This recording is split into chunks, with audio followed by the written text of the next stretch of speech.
Dear all, I welcome you to our today's session of our CMA training session, CMA Part 1. पिछले session के अंदर हम लोगों ने कुछ CMA के पॉइंट ऑफ व्यू से डिस्कशन की थी कि CMA Part 1 का जो सिलेबस है ओवरऑल वो क्या है और हमने क्या क्या पढ़ना है फाइनेंशियल प्लानिंग में, परफॉर्मेंस में और एनालिटिक्स में। और उसके बाद में हमने फॉर्मली स्टार्ट किया था। हमने देखा था बेसिकली कि सेक्शन ए को हमने देखा था जिसकी ओवरऑल 15% आपके एग्जाम में वेटेज है, यानी कि out of 100% 15% of your exam would constitute of part A, section A. और ये एमसीक्यूज में भी आ सकता है, कई एमसीक्यूज इस पर आ सकते हैं और ये आपके ऐसे पोर्शन के अंदर भी रिफ्लेक्ट कर सकता है। ठीक है, तो उसके अंदर भी जो है वो मुझे याद है जब मेरा एग्जाम था तो 2 से 3 ऐसे के सवाल जो थे वो इससे रिलेट कर रहे थे। सेक्शन ए से पूरा एक सिनेरियो था और उसमें 3 से 4 सवाल जो थे, कम से कम 2 से 3 सवाल जो थे वो प्योरली सेक्शन ए से रिलेटेड थे। ठीक है, तो सेक्शन ए में जब हमने शुरू किया तो हमने बात की एक बिजनेस से कि बिजनेस एंटिटी की बात हम करते हैं, ऑब्वियसली बात है, बीइंग एन अकाउंटेंट और being a finance business partner, being a CM में। ठीक है, और बिजनेस के लिए बहुत ज़्यादा इंपॉर्टेंट होता है कि उसकी जितनी भी एंट्रीज हों उनको रिकॉर्ड होना चाहिए। ठीक है, तो जो भी अकाउंटिंग का एक पूरा साइकिल चल रहा होता है तो अकाउंटिंग साइकिल के अंदर जो है सबसे पहले तो जर्नल एंट्रीज जो है वो पास की जाती हैं। जर्नल एंट्रीज से होता ये है कि जो भी आपकी बिजनेस की ट्रांजेक्शन है वो सारी की सारी रिकॉर्ड में आ जाती है। पीरियोडिकली हम इन जर्नल एंट्रीज को ट्रांसफर कर देते हैं लेजर के अंदर और पीरियोडिकली लेजर्स का जो बैलेंस है वो हम टोटल करके उससे हम फाइनेंशियल स्टेटमेंट्स जो है वो बनाते हैं। और ये जो फाइनेंशियल स्टेटमेंट्स हैं ये 5 होती हैं। ठीक है, और हमने थोड़ा सा डिफरेंस देखा था कि यूएस गैप में और आईएफआरएस की फाइनेंशियल स्टेटमेंट्स में क्या डिफरेंस है। और हमने बैलेंस शीट यानी कि स्टेटमेंट ऑफ फाइनेंशियल पोजीशन के ऊपर थोड़ी सी डिटेल से कल बात की थी। और आज इंशाल्लाह ताला हम अपनी इनकम स्टेटमेंट के हवाले से जो है वो बात करेंगे। तो इनकम स्टेटमेंट के हवाले से मैंने आप लोगों को बताया था कि बेसिकली जो इनकम स्टेटमेंट होती है वो एक रिप्रेजेंटेशन होती है हमारी फाइनेंशियल परफॉर्मेंस की। ठीक है, यानी कि एक बिजनेस है उसकी परफॉर्मेंस क्या है। अब जब भी हम परफॉर्मेंस की बात करते हैं तो परफॉर्मेंस का मतलब होता है किसी भी चीज का रिजल्ट। अब लेट सपोज आप लोग कोई एग्जाम देते हैं या कोई टेस्ट देते हैं, अगर आपके वालिदैन या आपके टीचर्स आपसे पूछे कि हाँ जी क्या परफॉर्मेंस रही, तो ऑब्वियस सी बात है आप उनको मार्क्स बताएंगे कि आउट ऑफ 100 लेट सपोज मेरे 80 मार्क्स आए हैं, या आउट ऑफ 100 मेरे 90 मार्क्स आए हैं, या लेट सपोज 70-60 मार्क्स आए हैं। तो ये जो थी ये आपकी परफॉर्मेंस थी। इस परफॉर्मेंस की बेसिस के ऊपर आपकी ग्रेडिंग होती है कि भाई इसको ए ग्रेड मिलना चाहिए, इसको ए प्लस मिलना चाहिए, इसको बी ग्रेड मिलना चाहिए, एक्सेट्रा। ठीक है, तो इसी तरीके से जब भी हम किसी बिजनेस की बात करते हैं तो किसी बिजनेस की जो फाइनेंशियल परफॉर्मेंस होती है या जो उसका रिजल्ट होता है कि जिसकी बेसिस के ऊपर हम उसका कंपैरिजन उसी के पास से करते हैं, यानी कि पास्ट रिजल्ट से करते हैं, या जो इंडस्ट्री के अंदर बाकी जो बिजनेसेस हैं उनके साथ करते हैं।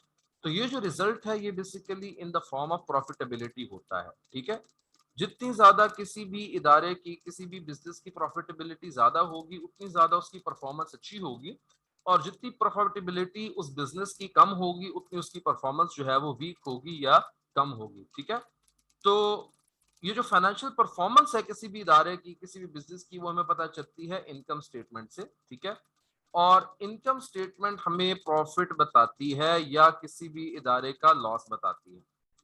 कल मैंने एक बात की थी और आप लोग पहले से भी ये बात जानते हैं कि जो प्रॉफिटेबिलिटी होती है किसी भी इदारे की वो बेसिकली 2 चीजों का फंक्शन होती है।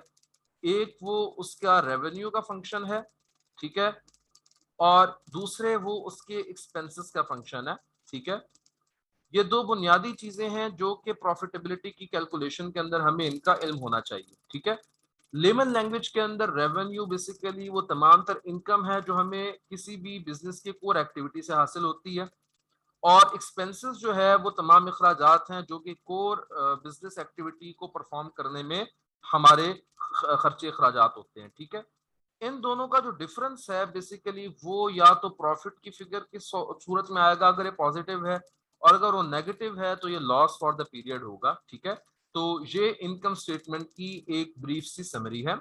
और दूसरे नंबर पर मैं इंपॉर्टेंट बात आप लोगों को बताऊं कि जो इनकम स्टेटमेंट होती है ये फॉर द पीरियड होती है, यानी कि ये कॉन्टिन्यूड अकाउंट्स नहीं होते, अनलाइक बैलेंस शीट अकाउंट। जिस तरह हमने कल बताया था ना कि बैलेंस शीट के अकाउंट्स जो है वो कॉन्टिन्यूड होते हैं, यानी कि अगर आप आज रात 1,000 रुपये अपनी जेब में रखकर सोते हैं तो सुबह उठेंगे तो 1,000 रुपया इंशाल्लाह आपकी जेब में ही होगा, ठीक है।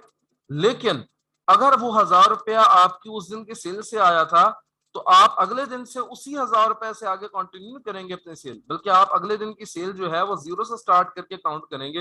हो सकता है अगले दिन की सेल आपकी 2,000 हो जाए। बात समझ रहे हैं? तो ये जो इनकम स्टेटमेंट के जितने भी आइटम्स हैं, चाहे वो रेवेन्यूज हो चाहे वो एक्सपेंडिचर हो, ये सारे के सारे आइटम्स जो हैं ये फॉर द पीरियड होते हैं। और ये जो पीरियड है ये आमतौर पे एक फिस्कल ईयर होता है, ठीक है।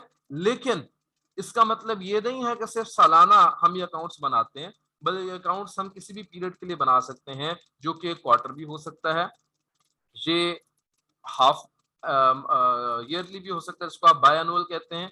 ये एनुअल तो हम बात ऑलरेडी कर ही चुके हैं, ये मंथली भी हो सकता है, ठीक है। ये फोर्टनाइटली भी हो सकता है। तो डिपेंड करता है कि आपकी रिपोर्टिंग फ्रीक्वेंसी क्या है, या आप कितनी फ्रीक्वेंसी के साथ जो है वो अपने अकाउंट्स प्रेजेंट करना चाहते हैं। तो ये स्टेटमेंट जो है वो आप कोई भी फाइनेंशियल स्टेटमेंट उस अरसे के लिए बना सकते हैं। पर बैलेंस शीट जो है वो आपको एग्जैक्टली उस दिन की पोजीशन बताएगी जिस दिन के ऊपर वो पोजीशन बताई गई, जिस दिन के ऊपर वो स्टेटमेंट बनाई गई है। लेकिन ये जो इनकम स्टेटमेंट है ये आपको उस सारे अरसे की फाइनेंशियल पोजीशन बताएगी कि जिस सारे अरसे का ऊपर जो है वो लिखा हुआ है। मतलब ये कि लेट्स सपोज अगर वो मंथली है तो एक मंथ के अंदर जितनी भी ट्रांजेक्शंस हुई उस मंथ का निचोड़ बताएगी। अगर ये एक साल की बनाई गई है तो साल का निचोड़ आपको बताएगी जिस साल के लिए ये बनाई गई है। तो आइए हम अपनी स्लाइड्स के ऊपर थोड़ा सा देखते हैं कि किस तरह से हमने इसको प्रेजेंट किया है। तो whenever we are talking about the income statement, तो सबसे पहली बात तो ये है कि income statement give results for a period of time, यानी कि वही बात है जो हम अभी करके हटे हैं। और income statement accounts are temporary accounts, यानी कि परमानेंट अकाउंट्स नहीं होते। ये जिस पीरियड के लिए भी बनते हैं उस पीरियड के गुजरने के बाद, उसके लैप्स होने के फौरन बाद हम इन अकाउंट्स को क्लोज कर देते हैं, और अगले पीरियड की स्टार्टिंग डेट से ही हम नए अकाउंट्स जो है वो बनाते हैं। तो ये इनकम स्टेटमेंट का एक छोटा सा निचोड़ हो गया, ठीक है। ये इनकम स्टेटमेंट का फॉर्मेट है, इसको हम मल्टी स्टेप इनकम स्टेटमेंट बोलते हैं। मल्टी स्टेप इनकम स्टेटमेंट कहने का मकसद यह है कि इसके अंदर स्टार्टिंग पॉइंट जो है वो हमेशा आपका सेल्स रेवेन्यू होगा, जिस तरह से आपको ऊपर लिखा हुआ नजर आ रहा है। जो स्टार्टिंग पॉइंट है वो आपका सेल्स रेवेन्यू है, और जो एंडिंग पॉइंट होगा हमेशा इसका वो नेट इनकम होगा।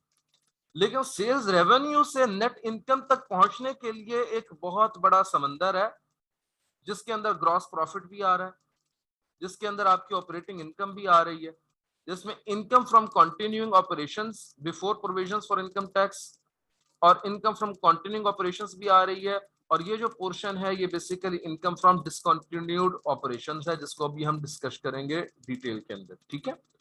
तो ये इनकम स्टेटमेंट जो है ये बेसिकली इसको हम कहते हैं मल्टी स्टेप इनकम स्टेटमेंट। और इसके अंदर बुनियादी तौर पे हमारा जो रेवेन्यू है, रेवेन्यू यानी कि इनकम हमारी जितनी भी है वो दो किस्म की इनकम होती है।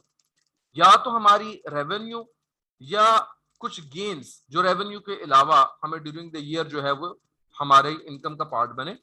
और इसी तरीके से जो हमारे एक्सपेंडिचर हैं, एक्सपेंडिचर को भी दो किस्मों के अंदर हम यहाँ पर देख सकते हैं कि डिवीजन हुई हुई है। एक तो gross cost of goods sold, ये एक अलग डिवीजन है। इसी तरीके से कुछ हमारी ऑपरेटिंग एक्सपेंसेस होते हैं, फिर कुछ हमारी जो है लॉसेस ड्यूरिंग द ईयर जो है वो हमें इनकर हुए होते हैं, ठीक है। तो ये सारी की सारी चीजें अभी हम डिटेल के अंदर अगले स्टेप के ऊपर देखेंगे। तो ये जो है इनकम स्टेटमेंट का एक फॉर्मेट था जो आपके सामने है, और आप लोग इसको अपने साथ बना भी सकते हैं। स्टार्टिंग फ्रॉम द सेल्स, इसमें से कॉस्ट ऑफ गुड्स सोल्ड जिसको प्यार से सीओजीएस लिखते हैं, उसमें से जब हम माइनस करते हैं तो हमारे पास जो रिजल्ट आएगा उसको हम कहते हैं ग्रॉस प्रॉफिट, ठीक है। ये सारी की सारी चीजें आप लोग पहले से जानते हैं, लेकिन just for the sake of revision और सेक ऑफ कंप्लीशन हम इसको एक बार गो थ्रू कर रहे हैं, ताकि अगर किसी का कोई क्वेश्चन हो तो सामने आ जाए। ग्रॉस प्रॉफिट में से सेलिंग, जनरल और एडमिनिस्ट्रेटिव एक्सपेंसेस जो है वो माइनस किए जाते हैं, और आमतौर पे इन एक्सपेंसेस को हम कहते हैं ऑपरेटिंग एक्सपेंसेस, ठीक है। ऑपरेटिंग एक्सपेंसेस, ये जो सेलिंग और एडमिनिस्ट्रेटिव एक्सपेंसेस होते हैं ना, इनको हम ऑपरेटिंग एक्सपेंसेस कहते हैं। ऑपरेटिंग एक्सपेंसेस जब माइनस कर लिए जाते हैं ग्रॉस प्रॉफिट में से, तो जो हमारे पास चीज आती है उसको हम कहते हैं ऑपरेटिंग इनकम। ये ऑपरेटिंग इनकम जो है ये अक्सर औकात जो एनालिस्ट होते हैं उनके लिए बहुत ज्यादा इंपॉर्टेंस की हामिल होती है। वो क्यों, उसका मैं आपको आगे रीजन बताता हूँ। ऑपरेटिंग इनकम में से हम इंटरेस्ट एक्सपेंस माइनस करते हैं, जिसको हम फाइनेंशियल चार्जेस भी कहते हैं, फाइनेंशियल कॉस्ट कहते हैं, ठीक है। और इंटरेस्ट एक्सपेंस माइनस करने के अलावा उसमें हम इंटरेस्ट की इनकम ऐड करते हैं और डिविडेंड इनकम को ऐड कर देते हैं। अब ये डिविडेंड इनकम बेसिकली उन इन्वेस्टमेंट से इनकम है जो कि कंपनी ने की हुई है किसी दूसरी कंपनी के अंदर। मैंने कल आप लोगों को बताया था कि कंपनी जो है किसी भी दूसरी कंपनी के शेयर्स को परचेज कर सकती है और इस ट्रांजैक्शन की वजह से एक पेरेंट और चाइल्ड रिलेशनशिप एस्टेब्लिश होता है। ये जो पेरेंट कंपनी होती है उसको होल्डिंग कंपनी कहते हैं और ये बेसिकली इन्वेस्टर कंपनी होती है। जबकि इन्वेस्टी कंपनी के अंदर इन्वेस्टर कंपनी ने या होल्डिंग कंपनी ने या पेरेंट कंपनी ने जितने परसेंटेज ऑफ शेयर्स लिए हैं उसकी मुनासबत से जो इन्वेस्टी कंपनी होगी वो सब्सिडरी कंपनी कहलाई जा सकती है अगर 50% तक उसकी शेयर होल्डिंग है, और अगर 50 से कम है, 20 और 50 के दरमियान है, तो फिर ये एक एसोसिएट कंपनी बन जाएगी, ठीक है। बहरहाल दोनों सूरतों में एक ग्रुप फॉर्मेशन हो जाती है। अब जब भी इन्वेस्टर कंपनी की इन्वेस्टमेंट की वजह से जो भी इन्वेस्टी कंपनी का प्रॉफिट होगा उस प्रॉफिट में से जितना भी डिविडेंड डिक्लेयर होगा वो डिविडेंड जो है इस कंपनी को भी मिलेगा, तो इस कंपनी की इनकम होगी। तो ये जो डिविडेंड इनकम यहां पर हम ऑपरेटिंग इनकम के बाद ऐड कर रहे हैं, ये बेसिकली वो डिविडेंड इनकम है जो कि आपको पेरेंट चाइल्ड रिलेशनशिप की वजह से आपकी कंपनी को मिली। इसी तरीके से इंटरेस्ट इनकम कौन सी है?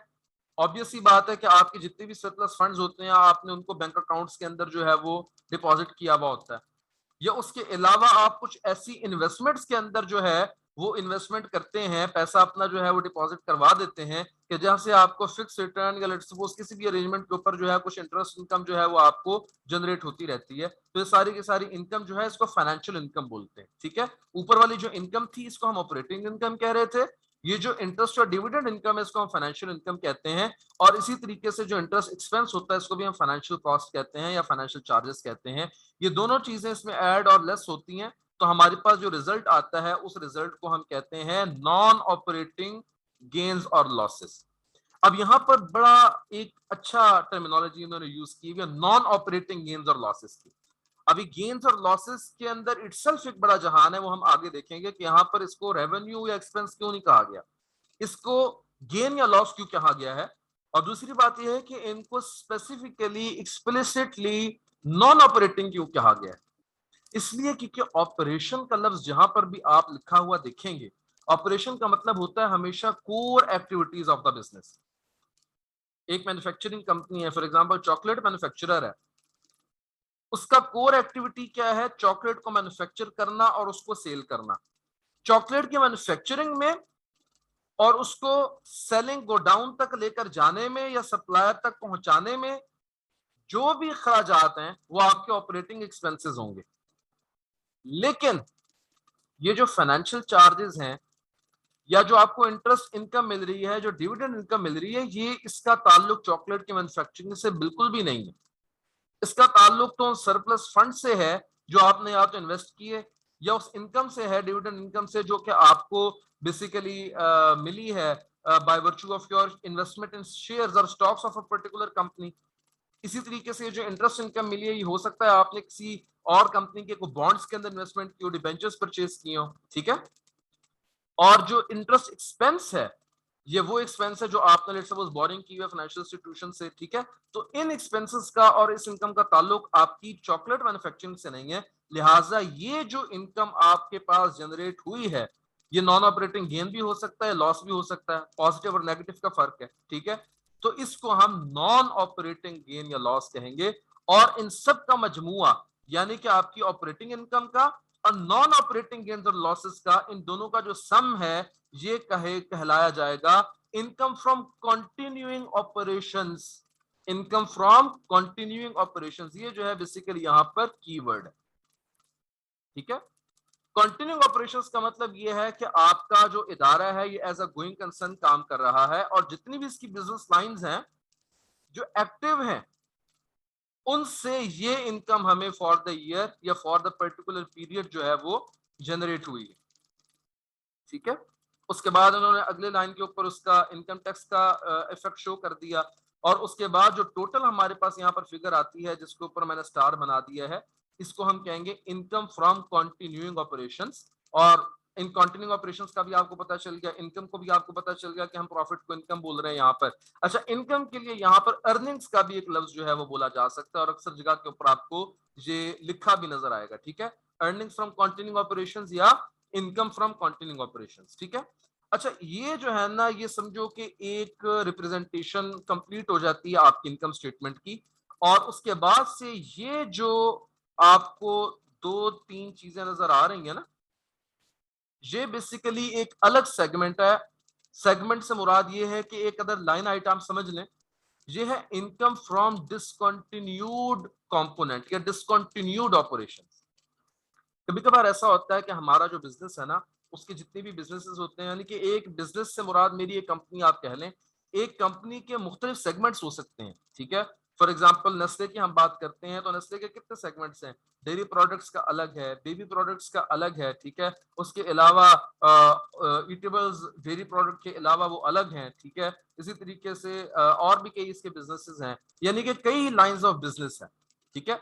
अगर आज नेस्ले इरादा करता है 31 दिसंबर को ऑफ द ईयर एंड के ऊपर इरादा करता है कि यार अब लेट सपोज मैंने बेबी प्रोडक्ट्स का जो बिजनेस है इसको मैंने खत्म कर देना सिरे से, तो जितना भी उस पर्टिकुलर पीरियड के अंदर रेवेन्यू या एक्सपेंसेस जनरेट हुए थे बेबी प्रोडक्ट से, वो सारा का सारा हम कंटिन्यूइंग ऑपरेशन में शो नहीं करेंगे, वो हम सारा का सारा शो करेंगे डिसकंटिन्यूड ऑपरेशंस के अंदर। चाहे अभी वो डिसकंटिन्यू हुआ या नहीं, इरादा कर लिया तो बस ठीक है, हमने इसको डिसकंटिन्यूड ऑपरेशंस के अंदर शो करना शुरू कर देना है। बाकी आइंदा साल जब तक के फिजिकली वो सारे के सारे एसेट्स बिक नहीं जाते, या जब तक कि वो एक्चुअली डिस्कंटिन्यू नहीं हो जाता, जितने भी प्रॉफिट्स और लॉसेस होंगे वो सारे के सारे भी दोबारा अगले साल के उसमें डिस्कंटिन्यूड ऑपरेशंस के अंदर रिपोर्ट होंगे। लेकिन यहाँ पर इंपॉर्टेंट बात समझने की ये है कि जैसे ही इंतजामिया ने, मैनेजमेंट ने इरादा कर लिया, बोर्ड ऑफ गवर्नर्स ने या बोर्ड ऑफ डायरेक्टर्स ने इरादा कर लिया कि हमने एक पर्टिकुलर सेगमेंट जो है वो मुकम्मल तौर पर खत्म कर देना है, तो जितनी भी इसकी रिपोर्टिंग है वो सारी के सारे डिस्कंटिन्यूड ऑपरेशंस के अंडर आएगी, ठीक है। अब ये फर्क है डिसकंटिन्यूड ऑपरेशंस का और कंटिन्यूइंग ऑपरेशंस का, ठीक है। बाकी उसको डिटेल में भी हम थोड़ा सा बात करेंगे। तो उसका गेन और लॉस इंक्लूडिंग द गेन और loss on disposal of the assets, यहाँ पर जो टेट्रा एक्स लिखा है डॉलर्स के साथ, ये बेसिकली अमाउंट के लिए लिखा हुआ है, और यहाँ पर एसेट्स आप लोग अपने साथ ऐड कर लें कि जब एसेट्स एक्चुअली डिस्पोज ऑफ होंगे, ठीक है, यानी कि सेल ऑफ होंगे, तो उन सेल ऑफ एसेट्स के ऊपर जो गेन ऑफ लॉस है वो भी यहाँ पर हम डिसकंटिन्यूड ऑपरेशंस के अंदर शो करेंगे। और उसके बाद इनकम टैक्स बेनिफिट या इनकम टैक्स एक्सपेंस जो भी हमें उस डिसकंटिन्यूड ऑपरेशन से हासिल होगा, हमने वो भी यहाँ पर इसको यहाँ पर मेंशन करना है। बाकी है कि हम अभी आगे चलते हैं, ये चीजें दोबारा से हम इनको डिस्कस करेंगे। ये मल्टी स्टेप इनकम स्टेटमेंट आप लोगों ने बहरहाल देख ली। अगली स्लाइड के ऊपर आते हैं। तो एलिमेंट्स ऑफ इनकम स्टेटमेंट जो है ये चार है। रेवेन्यूज हैं, उसमें इसमें एक्सपेंसेस हैं, गेन्स हैं और लॉसेस हैं। तो यहाँ पर जो इंपॉर्टेंट चीज हम लोगों को याद रखनी है वो है बेसिकली कि what is the difference between revenues and gains and what is the difference between expenses and losses. Effect तो दोनों का मोरलेस एक ही है, रेवेन्यू भी इनकम है, गेन भी आपकी इनकम है। एक्सपेंडिचर यानी कि एक्सपेंस जो है, जो रेवेन्यू एक्सपेंसेस होते हैं वो भी आपका खर्चा है, और जो लॉसेस है वो भी आपका खर्चा है। तो डिफरेंस क्या है? तो जनाब डिफरेंस इसके अंदर ये है कि जब भी हम रेवेन्यूज के अंदर एक्सपेंसेस के हवाले से बात करते हैं तो रेवेन्यूज का मतलब होगा हमेशा से कि आपका वो इनफ्लो, इनफ्लो के ऊपर मैं थोड़ी सी मैं डिटेल से बात करना चाहूंगा, लेकिन अभी बात सुन लें कि आपके वो तमाम के तमाम इनफ्लोज जो कि रिजल्ट हुए हैं by virtue of delivering any good और providing any service that are the entities main और सेंट्रल ऑपरेशंस। जैसे अभी मैंने चॉकलेट मैन्युफैक्चरर की बात की थी, आप नेस्ले की एग्जांपल ले लें। नेस्ले लेट सपोज जितनी भी चॉकलेट मैन्युफैक्चर कर रहा है और उनको सेल कर रहा है, तो उन चॉकलेट्स की सेल से जितना भी इनकम आई होगी उसको हम गेन नहीं कहेंगे, उसको हम कहेंगे कि रेवेन्यू, ठीक है। This is the core operation. इसी तरीके से एक्सपेंसेस की जब भी हम बात करेंगे तो these are those outflows that are as a result of delivering goods or providing services that are the entity's main or central operations। यानी कि चॉकलेट को मैन्युफैक्चर करने से उसको डिस्ट्रीब्यूटर तक पहुंचाने तक का जितना भी खर्चा है वो सारा का सारा आपका लॉस नहीं कहलाएगा, बल्कि इसको हम एक्सपेंसेस कहेंगे। अब यहां पर मैं आपको एक और मजे की बात बताऊं जो थोड़ा सा इससे रिलेटेड है।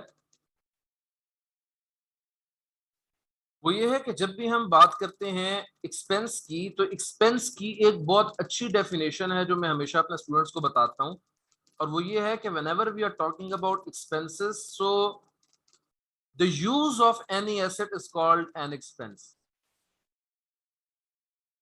Use of any asset is called an expense. जैसे कि आपके पास गाड़ी है, आप उस गाड़ी को यूज करेंगे तो ऑब्वियस सी बात है वेयर एंड टेयर होगी, तो डेप्रिसिएशन का एक्सपेंस आ गया। ये क्यों आया? क्योंकि गाड़ी इस्तेमाल हो रही थी। Same goes with other assets और डेप्रिसिएशन का एक्सपेंस। आपके पास इन्वेंट्री आपके गोदाम में पड़ी हुई है, अगर आप उसको मैन्युफैक्चरिंग के लिए इस्तेमाल नहीं करेंगे तो वो आपका एसेट है। जैसे ही आपने उस एसेट को यूटिलाइज किया मैन्युफैक्चरिंग के अंदर, तो क्या हो गया? वो आपका एक्सपेंस बन गया, आपका कॉस्ट ऑफ गुड्स मैन्युफैक्चर्ड बन गया, और आगे अल्टीमेटली जब वो सेल होगा तो कॉस्ट ऑफ गुड्स सोल्ड बन जाएगा। ठीक है, तो ये सारी की सारी जो चीज है ये आपका यूज ऑफ एन एसेट है। तो एक्सपेंस की एक बड़ी अच्छी डेफिनेशन आप लोग याद रखें कि use of an asset is called an expense. ठीक है, दूसरे नंबर पर जब भी हम रेवेन्यू की लेट सपोज बात करते हैं, तो रेवेन्यू के अंदर हम एसेट एनहेंसमेंट की बात भी कर सकते हैं। एसेट एनहेंसमेंट का मतलब ये होता है कि अगर इदारे ने अपने एसेट्स को बढ़ाया है इस तरह से कि एसेट्स की वजह से हमारा रेवेन्यू इंक्रीज होगा, क्योंकि ये भी एक डेफिनेट एक कायदा समझ लें कि जितने ज्यादा आपके एसेट्स होते हैं उतना ज्यादा आपका रेवेन्यू इंक्रीज करने के चांसेस बढ़ जाते हैं। फॉर एग्जाम्पल, पहले आपकी एक फैक्ट्री थी, आपने दो फैक्ट्रियां लगा ली, तो ऑब्वियस सी बात है दो फैक्ट्रियों का प्रोडक्शन भी ज्यादा होगा। जब प्रोडक्शन ज्यादा होगा तो ऑब्वियस सी बात है उसकी सेल भी ज्यादा एक्सपेक्टेड है। और मजे की बात यह है कि आप दूसरी फैक्ट्री लगाएंगे भी तब जब आपका डिमांड सप्लाई का कोई ना कोई गैप हो। ऐसे तो नहीं अपने शौक से कोई बंदा खर्चा कर लेता है ना। तो एसेट एनहेंसमेंट की भी हम बात करते हैं जब भी हम बात करेंगे रेवेन्यू की। और दूसरे नंबर पर यहां पर आप देखेंगे तो आपकी बुक के अंदर एक और मजे की चीज लिखी हुई है, वो ये है कि satisfaction of liabilities. Satisfaction of liabilities. अब सवाल ये पैदा होता है कि लाइबिलिटी को सेटिस्फाई करने में हमारा रेवेन्यू कैसे बढ़ेगा। इसकी एक बहुत अच्छी एग्जांपल है, और वो ये कि लेट सपोज आप एक वेंडर हैं, आपको आपके कस्टमर ने किसी प्रोडक्ट के लिए जो उसने आपसे खरीदनी है आपको एडवांस दे रखा है। ठीक है, ये जो आपको एडवांस मिला है ये असूलन तो आपकी इनकम बननी चाहिए, लेकिन रेवेन्यू का जो स्टैंडर्ड ASC 606 है वो क्या कहता है? वो ये कहता है कि आपने रेवेन्यू तब रिकॉर्ड करना है जब परफॉर्मेंस ऑब्लिगेशन सेटिस्फाई हो जाती है। परफॉर्मेंस ऑब्लिगेशन सेटिस्फेक्शन का क्या मतलब है?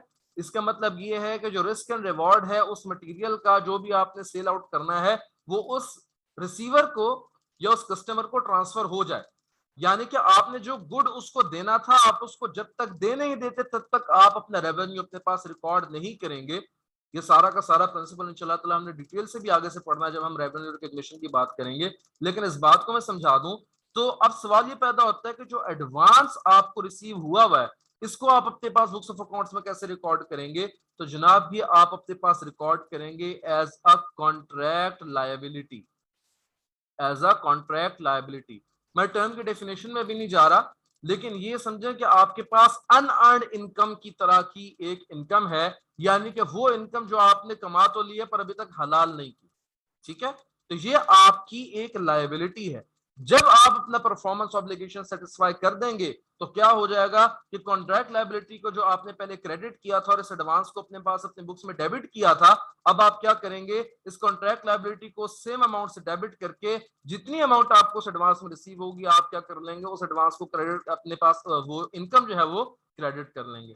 ठीक है, तो जैसे ही आपने इस लायबिलिटी को सेटिस्फाई किया तो लायबिलिटी आपके लिए इनकम का यानी कि रेवेन्यू का जरिया बन गई। ठीक है, तो ये एक इंपॉर्टेंट बात थी जो कि मैंने यहां पर बताना आप लोगों को साथ में मुनासिब समझा।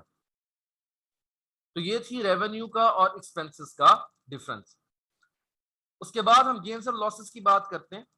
तो गेन्स और लॉसेस को समझने के लिए वही बात है कि जो स्टैंडर्ड है वो ये है कि मेन बिजनेस क्या है ऑर्गेनाइजेशन का, या what is the core business.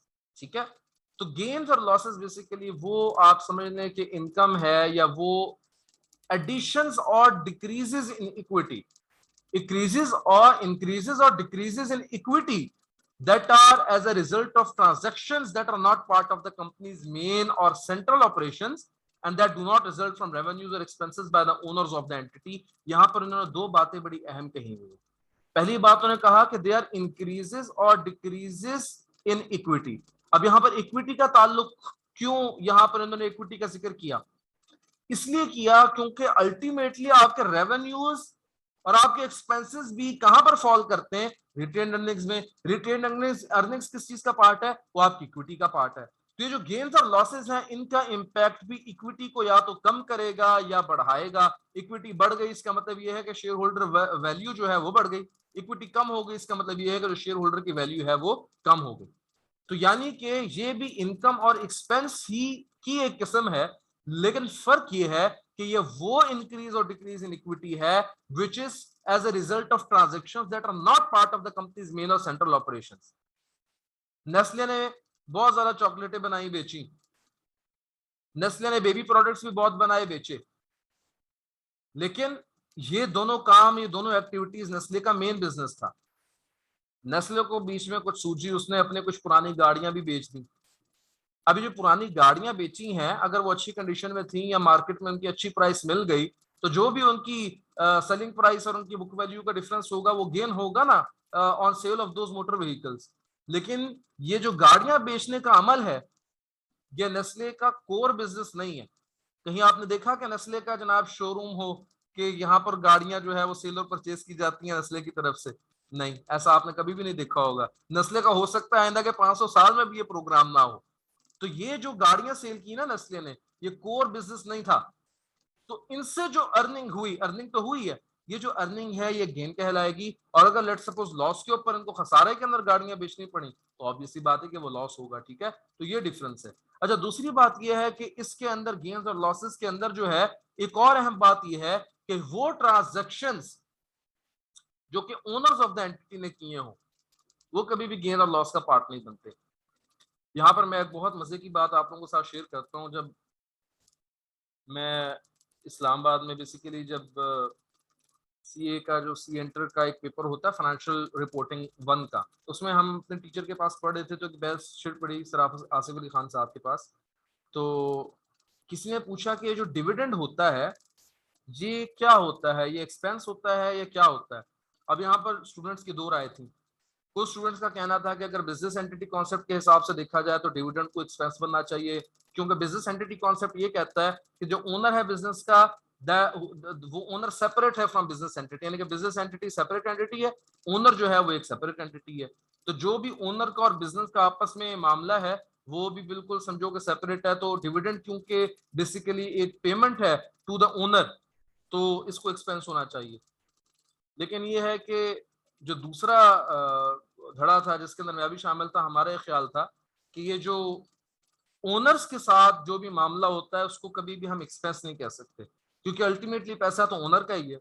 और दुरुस्त बात भी बहरहाल यही है कि जो भी ओनर्स के साथ आपकी डीलिंग होती है आप उसको कभी भी एक्सपेंस नहीं कहते। लिहाजा dividend is never an expense for the company, rather it is an entry that reduces the retained earnings of that particular company. यानी कि अल्टीमेटली रिटेन्ड अर्निंग्स जरूर कम होती हैं, लेकिन आप इसको एज एन एक्सपेंस नहीं ट्रीट करते। और इसकी एक और दलील ये भी है कि कभी भी आपको डिविडेंड एक्सपेंस जो है वो इनकम स्टेटमेंट के अंदर या अदर कॉम्प्रिहेंसिव इनकम के अंदर नजर नहीं आएगा। तो anything that is not available in the income statement और the other comprehensive income is never considered to be an expense. बात आ रही है समझ में? और वैसे भी डिविडेंड का ताल्लुक प्रॉफिटेबिलिटी से है। तो प्रॉफिटेबिलिटी तो बेसिकली आती ही तब है जब सारे रेवेन्यू, एक्सपेंसेस, गेन्स और लॉसेस नेट ऑफ करके जो है हमने एक नेट इनकम की फिगर ले आए। उस नेट इनकम के ऊपर ही तो जो है वो डिविडेंड्स जो है वो पे किए जाते हैं। तो यहां पर ये बात आप याद रखें कि गेन्स और लॉसेस के अंदर हम उन तमाम एक्टिविटीज को भी शामिल नहीं करते दैट रिजल्ट फ्रॉम रेवेन्यूज और expenses by the owners of the entity. तो इनको भी हम गेन और लॉस के अंदर शामिल नहीं करेंगे। तो ये एक और इम्पोर्टेंट बात थी जो आप लोगों को गोशे गुजार करनी थी। उसके बाद हम आगे चलते हैं। तो ये तीन चीजें हम लोगों ने जब इनकम स्टेटमेंट का फॉर्मेट देखा था, बाय द वे वो जो फॉर्मेट था वो बेसिकली एक ट्रेडिंग बिजनेस के लिए था। सर्विस बिजनेस के लिए थोड़ी सी उसके अंदर चेंजेस आती हैं। अगर मैं दोबारा यहाँ पर ऊपर मल्टी स्टेप इनकम स्टेटमेंट के ऊपर आ जाऊं, तो अगर सर्विस बिजनेस की हम बात करेंगे ना, तो सेल्स रेवेन्यू की जगह आमतौर पे जो चीज होती है वो होती है फी। ठीक है, इसको हम फी इनकम बोलते हैं। जिस तरह के स्कूल और कॉलेजेस हो गए, जिस तरह के डॉक्टर्स की हो गई, जो कि लॉयर्स की फी हो गई, अकाउंटेंट्स की फी हो गई, ठीक है।